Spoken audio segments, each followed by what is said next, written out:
Welcome to Good for Bitcoin, a weekly show recorded live every Friday, where we recap the top events of the week and talk about everything that is good for Bitcoin. If it's built on Bitcoin, then it's good for Bitcoin. Let's get started. Content shared on this podcast is for informational and entertainment purposes only. It does not constitute financial, investment, or legal advice. The views and opinions expressed are those of the host and guests and do not reflect the official policy or position of any other agency, organization, or company. We encourage you to conduct your own research and consult with a qualified professional before making any financial decisions.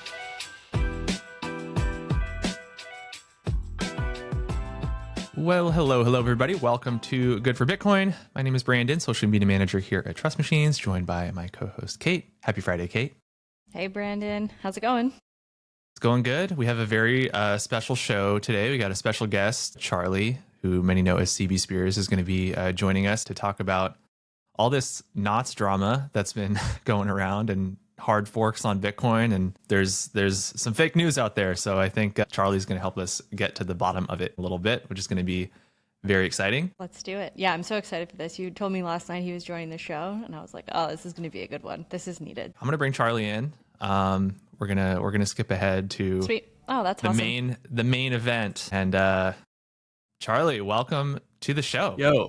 What's up? We're so excited to have you. Thank you for joining us. Hey, y'all. So for those that don't know Charlie, he's Bitcoin mining, ordinals OG. He's been in the game for as long as I can remember in the ordinals space. He's co-founder of off-grid mining company Nakamoto, managed strategy for Luxor Mining and Ordinal Hub. He's now the co-founder of Blockspace Media. He's been writing a lot about the topic that we're going to be discussing. So I thought it'd be really awesome to have him on to discuss a little Luke Dashjr history and dive into all this knots and filter and hard fork news that's been going on lately.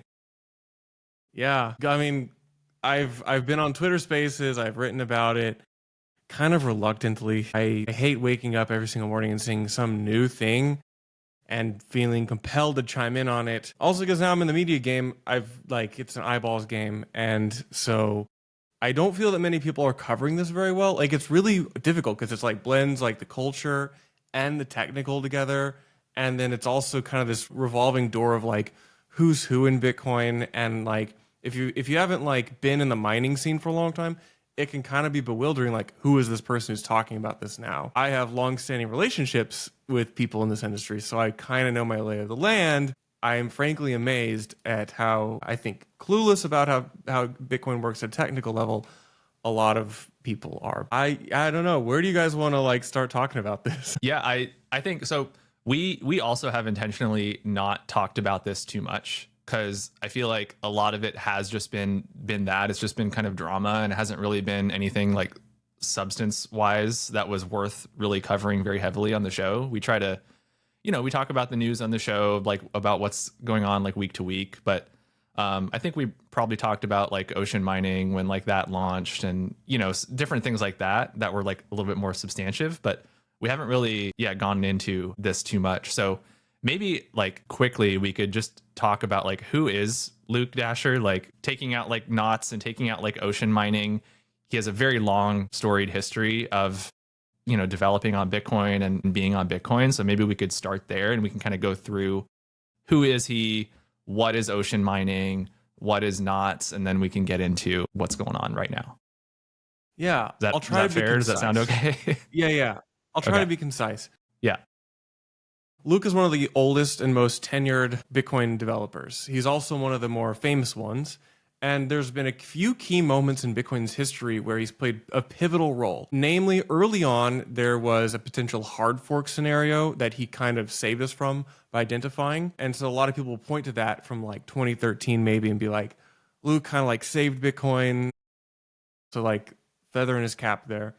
And then he also played a major role in the block size war where he was one of the primary people who concepted SegWit, which was the soft fork which we had in the middle of 2017, and he was one of the architects of that.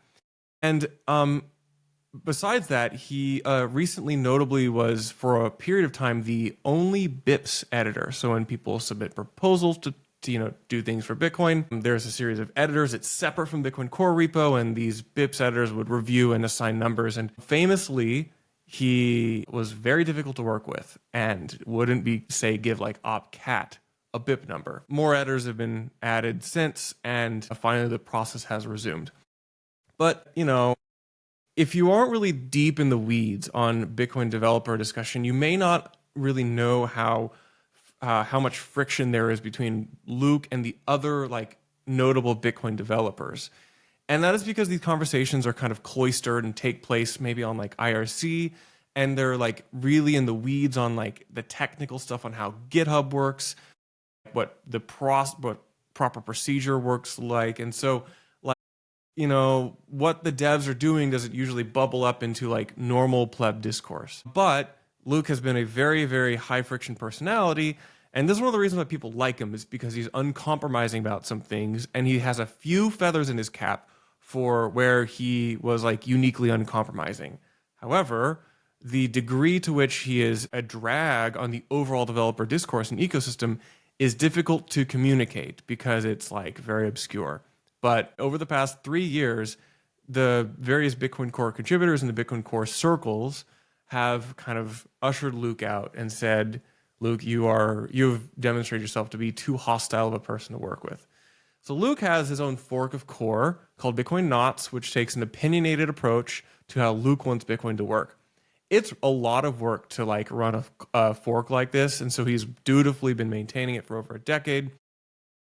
So that's Luke. Ocean Mining was a pool which launched in late 2023, mainly led by like Jack Dorsey, but also some other notable people in Bitcoin like Bob Burnett with Barefoot Mining, or like Junseth. And Ocean was initially concepted as a pool and promoted as a pool, which is a response to the centralizing of pools. So if you aren't familiar, we can be pretty confident that while if you look at mempool.space, there looks like there's like 15 different pools, but there's really like only a handful of entities which actually control these. And so Ocean was initially a response to say this concentration is a negative thing. Also, there's some other things such as like payouts, which are being a little bit manipulated. And we're going to be a US, pool, and we're going to take this approach where miners themselves can have a say in what the blocks look like. So Ocean launches. But then, shortly after the launch, all of the Ocean people, namely Luke, who is hired as, I believe, the CTO, founding CTO, they start resurrecting the debates which they'd been having individually, as individuals during the ordinals boom, about spam. And since then, there has been just a kind of roller coaster up and down of like spam arguments. And it has become interwoven with Ocean mining pools like marketing and justification, to the point where like people know Ocean as like the socially acceptable anti-spam pool rather than necessarily an independent pool as it was originally concepted. Then in 2025, this past spring, we had Bitcoin Core submit what I consider to be a relatively benign PR to relax one standardness policy for how op return is relayed. It's a little place where data goes on Bitcoin. And they're saying, well, this isn't really effective. In the next release of Bitcoin Core, we're just going to kind of remove this. And that is what we call a modern debate. The modern spam debate is just kind of a regurgitated thing of what we've been arguing for the past 2.5 years. Some would say 15 years. And Luke is at the helm. So there's a few things which happened this past week, which we can get into, or you guys can chime in on where you think we go with this. Yeah, so I want to touch on a couple points. Yeah, I was looking, I mean, it hasn't changed too much, but yeah, I was looking at the mempool.space. They have some graphs that are on there this morning. And, you can see in the graphs, like Foundry USA and Antpool basically dominate like 50% of the hash power on Bitcoin right now. So, the idea, right, of more decentralized mining sounds great, right? It's like, as a Bitcoiner that likes decentralization, you look at that number and it's a little scary. And of course, it's a pool, right? So it's not like as centralized as you might think. I know there's a lot of nuance there, but still, you look at like a couple people controlling like almost 50% of the hash power, and yeah, it looks a little scary, right? I think we So to talk about Luke, so this isn't ocean mining isn't his first pool that he's run, right? He ran a pool for a long time before. I think it was one of the biggest pools back in the day. It was one of the biggest right? pools, one of the first pools called Eligius, Eligius. It's kind of a biblical reference in Greek. What's funny, Brandon, is this gets into what I call Luke logic, because Luke claims that Eligius is the same thing as Ocean Pool. And so far as if you go to Ocean Pool's dashboard and they show like all the blocks they've mined, it shows all the blocks Eligius has mined since 2012. So in Luke's mind, these are the same thing. Now, this kind of becomes a semantic issue. But for anyone who is like trying to actually like assess what the market actually looks like and what Ocean's real history looks like, that's a huge red herring. And so we see this type of like logic in across all the things Luke does, where he says, this is true, this is false. And anyone else, by their own definition of logic and reason, would not make those claims. But Luke kind of requires other people to adopt his own like logical loop. And it's one of the reasons, kind of the baseline of like why it's so difficult to talk about this, because he will, there were some messages of his leaked this past week, which are probably actually him, but he replies, these are lies. And so people who listen to Luke think that the messages are fake, when what Luke is doing is he's saying in his own way that the interpretation of those is what is misleading.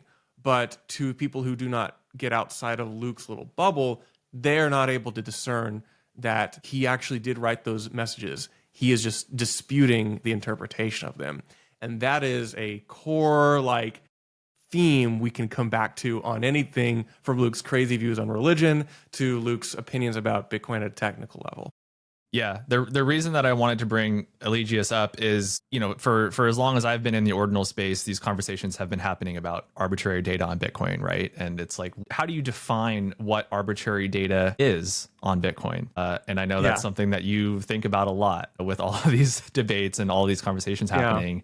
Their mining pool back in the day was putting like Bible verses and religious messages and stuff along with their, was it in like the Coinbase or right of the blocks that they were mining? To be clear, yeah, I like that. I think everyone should be opinionated about Bitcoin, and I don't mean to denigrate religion or faith itself. I rather mean to like point out an incongruity and logical inconsistency of asserting this while also doing that. Yeah, I agree. I think it's not so much the fact that they are religious verses. It's just the fact that like a lot of people would consider that stuff arbitrary data. And then meanwhile, has this huge fight against arbitrary data on Bitcoin when like he used to do that. So it's like the hypocrisy of it. His point is like, well, there's acceptable places to put it. And that is kind of true, because there's places that we consider to be the least destructive to Bitcoin. Op return, small pieces of data in op return are probably the least like harmful to Bitcoin. The problem is there is a big difference because Bitcoin's a permissionless system, we have to do away with normative statements such as people ought to do this.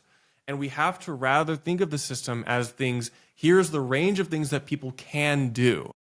And because if we want to make Bitcoin resilient, we have to be realistic about what is the scope of things people can do, because we cannot tell people that they ought to do something. You cannot force somebody to only use Bitcoin in a way that you like. There have been examples historically of us being able to softly guide users in a certain behavior. My opinion, though, is that if Bitcoin's ready for nation state adoption, nation states do not care what they can and can't do. They will exploit to the maximum their capabilities, because this is a game theoretic system where people have to make decisions about what is most optimal for them. And so in the ordinals world, we can put JPEGs on Bitcoin, and it is much cheaper to do it in the way we do it in an inscription than in an op return. And this brings an existential question of, well, one, are JPEGs destructive to the network? And the answer is not really. But two, even if you don't want them, how do you prevent them? And the answer is you can't. And so that kind of, I think, blows away. A lot of the argument is over, a lot of people who had this very narrow view of what Bitcoin is, who say to myself and other ordinals enjoyers, you ought to use Bitcoin in a certain way. And I say, if you are not able to see that this relatively benign use of Bitcoin, which has resulted in materially more Bitcoin users, if you're not able to see that you cannot stop these things, how are you able to position yourself and the ecosystem resilient against nation states who will exploit the system as much as they can sometime in the future? I think like the same argument defending the ability to put ordinals and JPEGs and fun little tokens on Bitcoin is the same argument to defend against nation state coercion in 10 to 20 years. So that's like why I care so much about this. And this is why I'm so vocal on it. Yeah, super helpful. I think, on the show, we've of course covered ordinals a lot. We've also covered like Bitcoin stamps a lot, and stamps was sort of a response to a lot of this initial backlash of ordinals, right? Where people were trying to prune. They were like, oh, you can just prune it from the chain, right? And then Mike in space was like, oh, well, here, try to prune this, right? And he found like another way to put arbitrary data on chain, and you have images there that are stored in a different way, which are like less prunable, and so like that is the point that you're trying to make. I think is just like it's impossible to restrict everything from all this arbitrary data without casualties, right? Without like also restricting what could be like legitimate data, right? Like commit transactions for like lightning channels and like there's of course a lot of Bitcoin layers like Stacks hashes the transactions and saves them back to Bitcoin, so there's a lot there. Brandon, you get right to it. Like, because Bitcoin as a network does not hard code morality or ethical use into it, it is really difficult to discern what is unacceptable arbitrary data and what is acceptable arbitrary data. Because you could make the argument, and I do often, that sending a normal Bitcoin transaction itself is some dimension of arbitrary data because you have an arbitrary sender who has to send to an arbitrary recipient. And because of that, you have to, in some way, encode some arbitrary data. And you can extend this to any type of Bitcoin. Bitcoin L2s is the best example. You brought up Lightning. Lightning has to encode some arbitrary data in order to open and close channels. And so it does it in a different place on Bitcoin. And that's, again, by design, relatively benign. But, like, I hate making the slippery slope argument. But it's kind of like, here's analogies are also poison, but there's like, back in like the 70s in the US, there was this huge debate at the Senate floor of what over like obscenity, like what is obscene media? And there's a classic line from one senator when asked to define pornography, he says, well, I know it when I see it.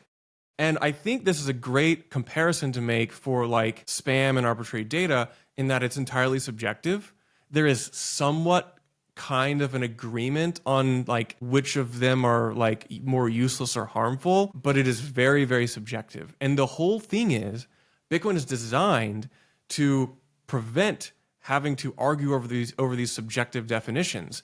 And this is solved with the Bitcoin fee market because we require that you attach a value to any type of data, whether it be something you consider to be financial exclusively or JPEGs or even a true pure spammer, because they have to pay a fee in order to get their transaction to a block.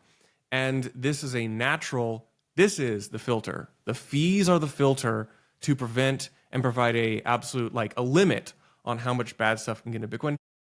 A lot of people will say, all the filter people say, well, we want to prevent spam. And the thing is, we've already done that. All these arguments we've had over the past 15, 16 years, there's this assumption that we have not given proper consideration to this, but I disagree. Look through all the discussions in the previous soft forks for SegWit, for Taproot, where they talk about there are possibilities of including mostly like witness data, which might call JPEGs or spam these days. And they're saying, well, if those are outcompeting other primarily financial uses of Bitcoin, then Bitcoin has a much bigger problem. And these are probably not long-term issues anyway. I maintain those exact same arguments. Like, we are in a very brief time, hopefully, where it's relatively cheap to put large files that are not financial in nature on Bitcoin. And I don't think this is an issue. If Bitcoin had more use, we wouldn't be arguing about this. And so the entire goal, I think, the whole entire debate misses this like core problem that we just need more people using Bitcoin. That solves 99% of these debates, and we can get on with like more productive arguments like government capture. Like, I think that the filters are more just Puritans who care more about asserting their worldview on other people than they do promoting a free and open financial system. Yeah, it's a really, really great point. It's like with the filters, it's like who gets to be the one that defines what goes through and what doesn't go through. And even if you can try to do your best, somebody in the future might discover some other way to put data on chain that doesn't fit that description anymore, right? Like, it took several years for ordinals to become a thing, even though the technology behind ordinals through Taproot could have happened earlier. So, you know, there could be, even now, there could be some undiscovered way of putting data on chain. Who knows, right? Yeah, and there are many ways. It's actually one of my favorite pastimes because I don't know if you follow me on Twitter, but like I'm always talking about obscure new like ways to encode JPEGs on Bitcoin. And this is because I kind of have what I call like an accelerationist view. I think there's just no escaping this like these like events where we argue and then people fork off or like a side loses. And my opinion is the longer these arguments drag out, the more collateral damages, the more people like give up or become disillusioned with Bitcoin, even if they're strongly convicted. And I actually think the most valuable thing you have is your time and attention. And if all of your time and attention is being dedicated towards trying to like argue about really bullshit minute stuff, which are strongly like morality coded, then we lose ground on promoting Bitcoin to the world. And so I want to try to accelerate these. And I think we can, this is my little game, and it's also what keeps me sane, to like antagonize the filters by like, you know, being like, oh, here's a new JPEG scheme. It's not an inscription, but it's like an inscription. And so it also demonstrates empirically, because they need to see this firsthand, that you can put a JPEG anywhere. And so if they can see that, it kind of chinks, it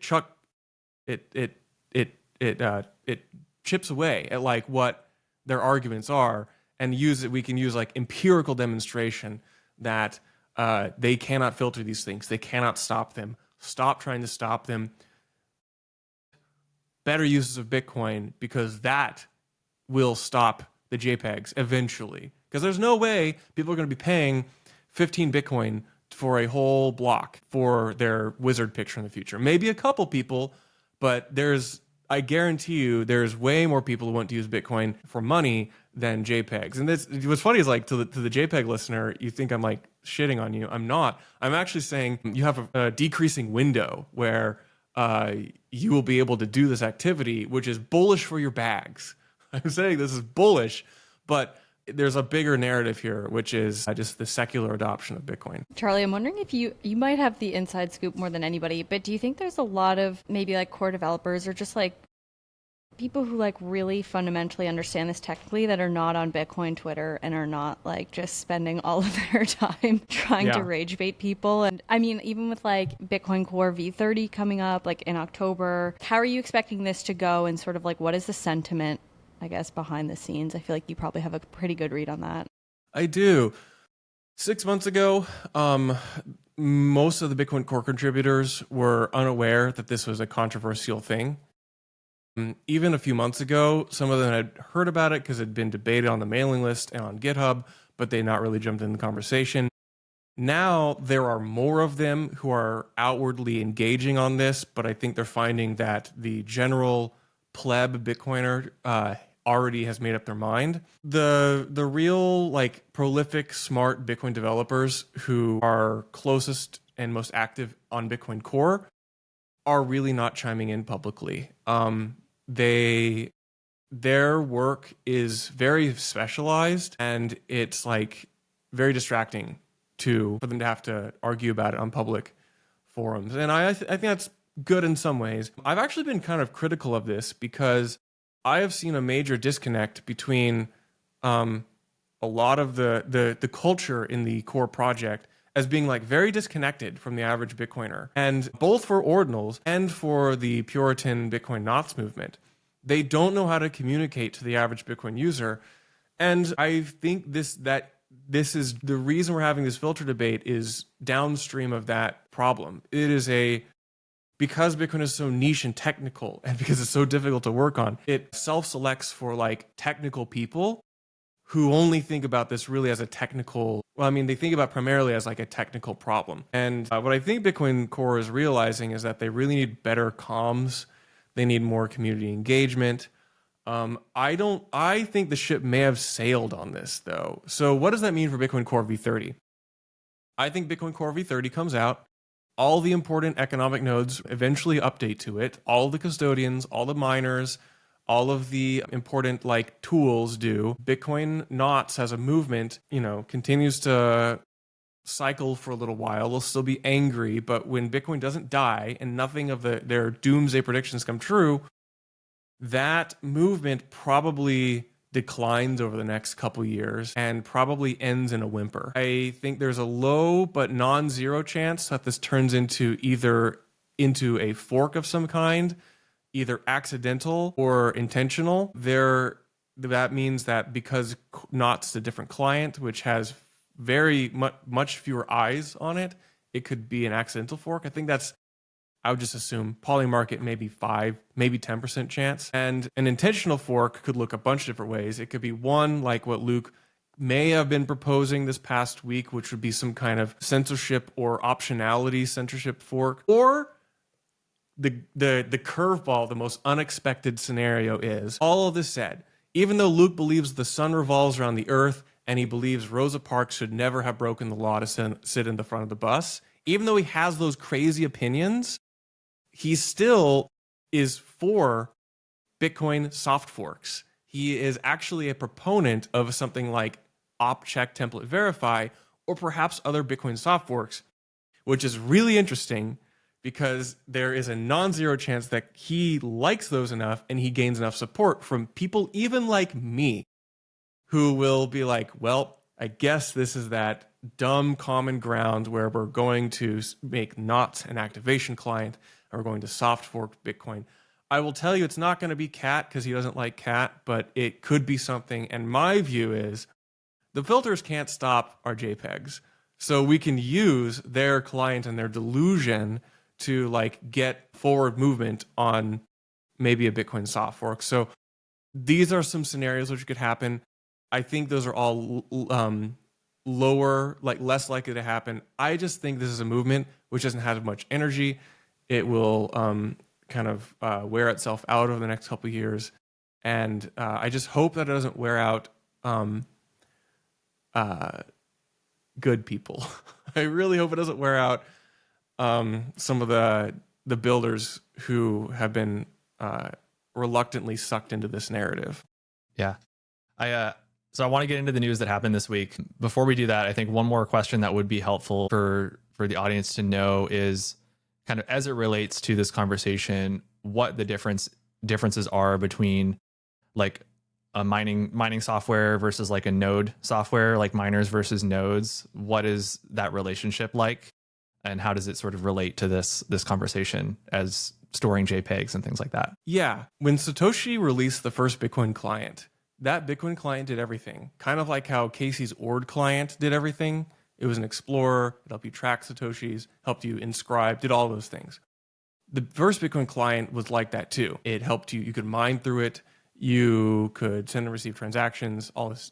So as mining pools, as the ecosystem grew, mining pools would run their versions of a Bitcoin client, which the primary purpose of those would be to like orchestrate and produce the blocks themselves. So miners point their hash rate, their machines to these pools. When they get that golden nonce, that hash, they build a block and they broadcast it to the network. The network is a bunch of users and organizations running their own nodes, validating their own transactions. The primary reason a user would run a node is to make sure that they're securing their own Bitcoin and they're validating their own transactions. When they want to send a transaction, they broadcast it to all the nodes they're connected to, and then that transaction eventually makes its way to a mining node, which is the one which actually produces the blocks. And then that node then broadcasts that block back to all the other nodes, which confirm it. Those are kind of the differences.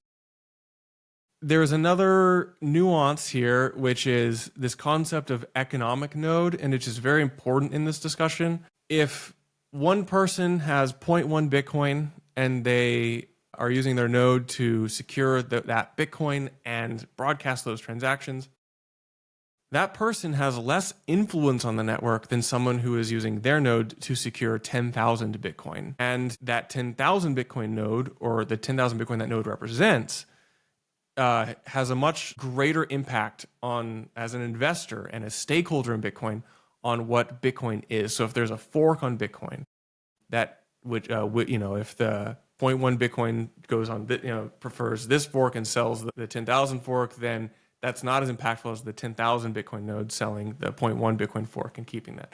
And this is really important because there's this view that raw number of nodes is indicative of like user sentiment. And like it's this view that if there's 10,000 nodes all doing one thing, that those are kind of like votes. And that's really not that meaningful. What is much more meaningful is how much aggregate Bitcoin do all of these nodes represent. And I can tell you that while the Knots node count goes up, it is night and day. It is probably 99% to 1% the amount of Bitcoin secured by these different factions, where 99% being Bitcoin Core and Core-like clients. So that's my long-winded answer for you, Brandon. Okay, thank you. No, that's super helpful to have all that context. Okay, I'm gonna share my screen and we can look at this article. We can jump over to your Blockspace article as well. We don't need to spend too much time on this one, but they have some screenshots of some salacious text messages that we we should probably look at for some context. Yeah, I'm gonna pull it up. So too. this is the article that came out yesterday from the Rage, and the title of the article was "Leaked: Luke Dashjr plans hard fork to quote save Bitcoin." And in the sub headline it says, "Text messages shared with the Rage show that the Knots maintainer is considering a hard fork to implement a trusted multi-sig committee that can retrospectively alter the blockchain to remove illicit content." And I don't know maybe what the best way is to unpack this. If you want to go through your thoughts, and we can go from there. So it is actually still up for debate what this actually means. So just to timestamp this is afternoon of Friday the 26th, and the big brains on Twitter are still trying to debate whether this actually would be a hard fork, to what degree this actually means censorship, or if this is just relating to a potential scenario where just Knots nodes are able to take this data out. So first of all, great investigative reporting by Lil Elites and the Rage. They have heavy hitter pieces all the time. Disclaimer, like, it's not great to leak text messages, even if they're from somebody crazy like Luke, but I'll let other people, talk about that. It is really notable, though, that Luke appears to be kind of shopping this idea around and kicking some tires that, well, here is a possibility. Here's like a way that he could get the type of Bitcoin he wants. It's not super clear what this would actually mean. This is just an idea, and the implementation of this idea probably dictates whether this would be a hard fork or some client-specific thing. The idea that I understand is the blockchain's going on, and then somebody watching it, like say Luke and some other trusted friends of Luke, you might say, can like identify transactions they don't like which have happened, and then like a few blocks back, they can issue some kind of command which allows users running a certain type of node, their node probably Knots, to like remove the actual data and replace it with a proof to say, we know that this happened, but we don't want to store it. It is unclear whether this would constitute what we call an actual hard fork, and it's unclear whether this would call a chain, whether there's create a chain split. One of my takeaways, though, actually, is that Luke is kind of kicking the tires on using ZK proofs to do this. That is something you don't see a lot of hardcore Bitcoin purists talk about. That's kind of a fancy cryptographer thing to do. I'm a huge fan of ZKPs. I think it's a travesty that this isn't more actively explored among Bitcoin Core, actually. So it's funny because we have almost like an unholy alliance of interest between like progressives wanting to talk about zero knowledge stuff on Bitcoin, and then Luke, who I say is the ultimate regressive, who like also finds this interesting to accomplish some of his goals. The other takeaway is it is a long and well-documented history that Luke has authoritarian tendencies. So I would imagine that in his mind, an actual implementation of this would probably look like giving him personally some level of control over what users can and can't have on their. It is unclear when things change, and like statements that I've made here like are either proven untrue or validated. I'll probably clarify those. But this is like there's a fluid situation. So like we don't know. I'll also point out, like, if let's imagine it wasn't Luke and this was like the Taproot wizards who were, some of their internal communications were leaked, and this would be considered the greatest betrayal, like this would be considered like the biggest ulterior motive and like sabotage move ever by the Puritans. So like we need to be important that like we need to be like, I need to emphasize that like that this type of story would roil through the Puritan camp if it were reversed. I feel really strongly that there's a bit of this topic of the four horsemen of open networks, and Adam Back talks about this. And these are things that this is when we're talking about designing systems which are resilient to government control. Some of the ways governments socially affect the social narrative is they say you can abuse children with this technology. They'll say this with cryptography. They'll say this with Bitcoin. They'll say this with other like technologies.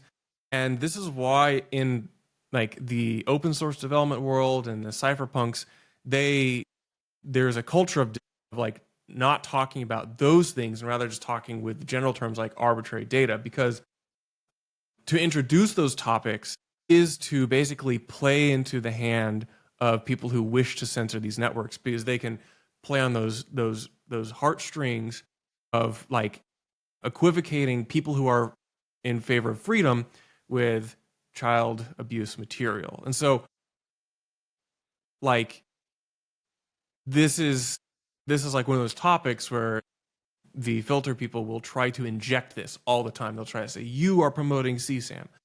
And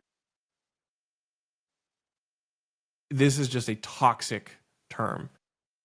I'm glad it doesn't seem to have like filtered into like government like conversations, but I fear that it is. If, given that conspiracies abound, I don't think it's off the table that there are some people who like to see this and may be encouraging some of the vocal proponents of filters to make these arguments. And that is where I draw the line. That's why I push back so hard on it.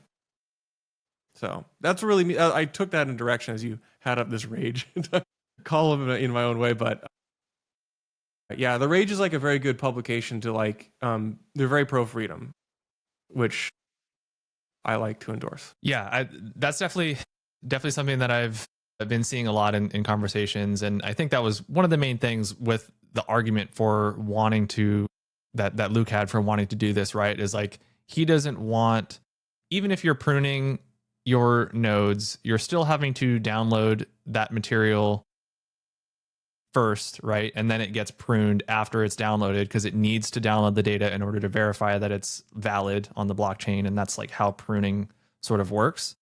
That's kind of, I guess, been the biggest, like, maybe legitimate argument against like ordinals and arbitrary data is, while it doesn't really impact your nodes too much once they're set up, it's that initial setup technically takes longer because it has to download all that data first, is like the one valid argument maybe that I've seen, like maybe in theory.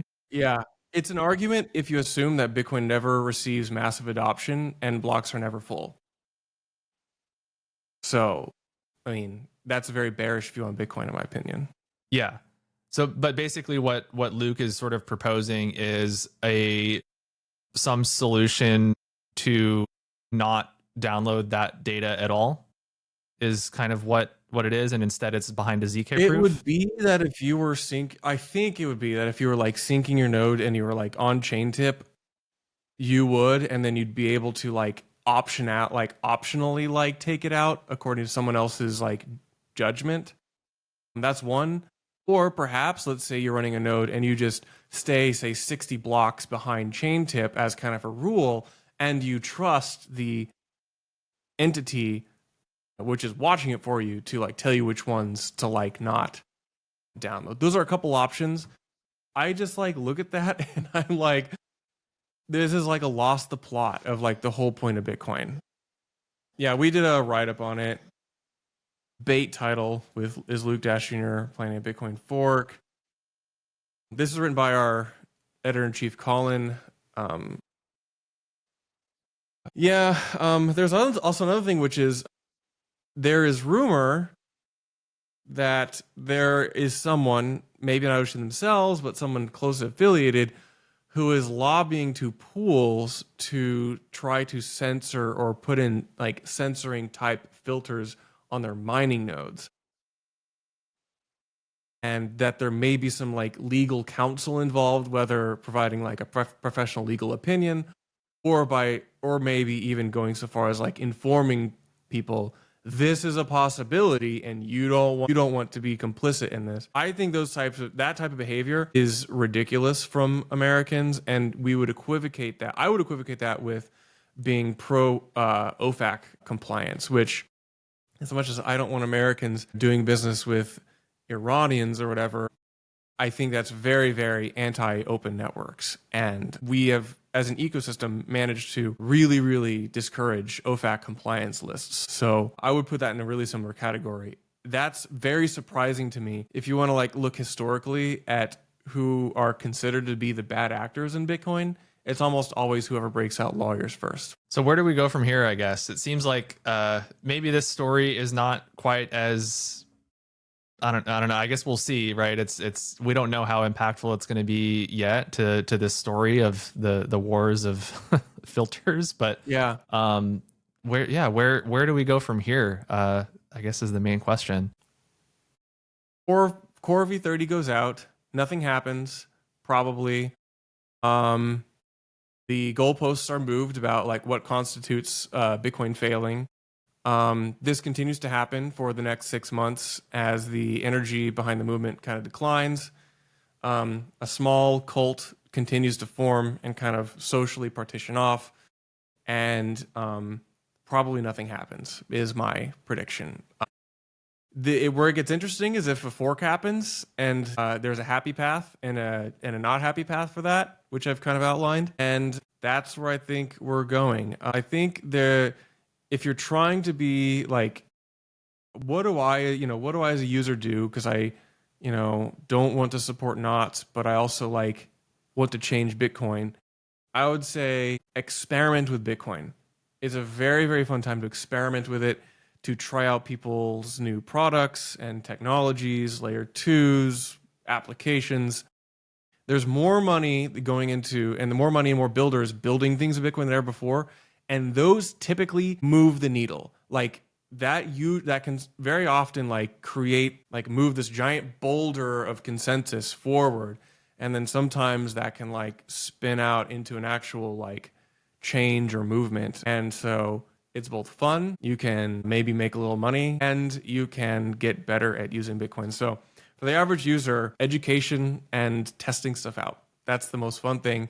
And that is the way you can heal the world that way with a curious mind. I think that's probably a good place to leave it. I think I'll just agree. I mean, I feel like I've learned more about Bitcoin through the lens of like ordinals and L2s, like stacks, than anything else. Like, and I've, been in Bitcoin for a lot longer than that, but I feel like my knowledge of Bitcoin has improved so much just in the past couple of years of being in this space. So yeah, definitely agree there.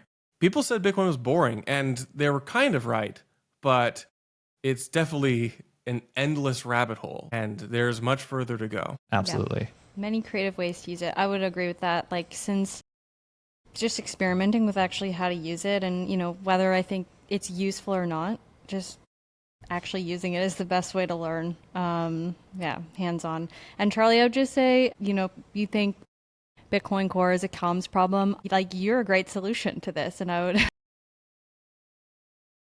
thought of should I be making TikTok videos? Should I be absolutely like Subway Surfer TikTok videos? I've thought about it. I've done a few of those. Yeah, I would just like to thank you, because I've also learned so much through Blockspace, and just like your words, and you simplify it in a way that you understand the technicalities, but you can explain it in a very simple way, and I think that's such a powerful thing. Appreciate it. It's my passion. I spent half a decade in the trenches in mining. I spent half a decade before that not really understanding Bitcoin and being really confused by the block size war. But these days, post ordinals, thanks to Casey and a lot of my other smarter friends, I've really kind of hit my stride being able to talk technical and talk culture. So I love it. Go to blockspace.media if you want Charlie in your inbox twice a week. It's a really great newsletter. Love getting it, and it's always useful information. So thank you, Charlie, for coming on the show. Really, really awesome to have you. Yeah, thanks, y'all. Thanks. I really enjoyed this conversation. You guys are fantastic interviewers. You have a great duo. Thank you. This is great. So thank you. Okay. Thank you. I'll catch you all later. All right. Bye, care. Charlie. That was great. That was awesome. Super fun. Charlie's So good. Charlie's awesome. Oh yeah, so good. He feels a lot of the discussions on this podcast too. I mean, like you said, that newsletter, it's so good. It's like the pulse of Bitcoin, and I feel like he captures like institutions, but he also captures core, and it's kind of like a good blend of maybe like high level Bitcoin to like more like on chain, what's happening, technicalities. Like it's a really good weekly insight. So yeah, I'm very happy. Charlie's just like a great rational voice in this space of like degeneracy and noise sometimes. So yeah, thanks again, Charlie, for coming on. Okay, that I think wraps up our record long show. Thank you to everybody for tuning in. Thank you again also to Charlie. That was super interesting and just really awesome to just get a wide ranging look on Luke. Yeah. Also, so like an on the ground perspective, someone who's like deep in those trenches and can kind of understand the nuances of what's going on, because it can be very confusing if you're just trying to read everyone's tweets and you're like, what is the context here? So that was awesome.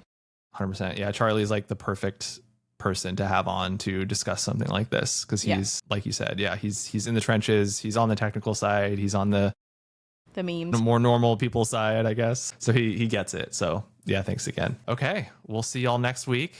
Thanks for tuning in, and have a good weekend. Awesome. See you guys.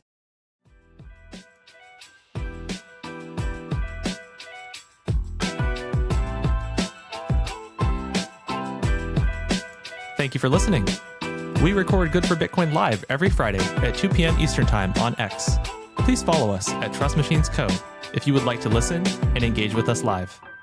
Visit us at trustmachines.co for all the latest Bitcoin news. We'll see you next week.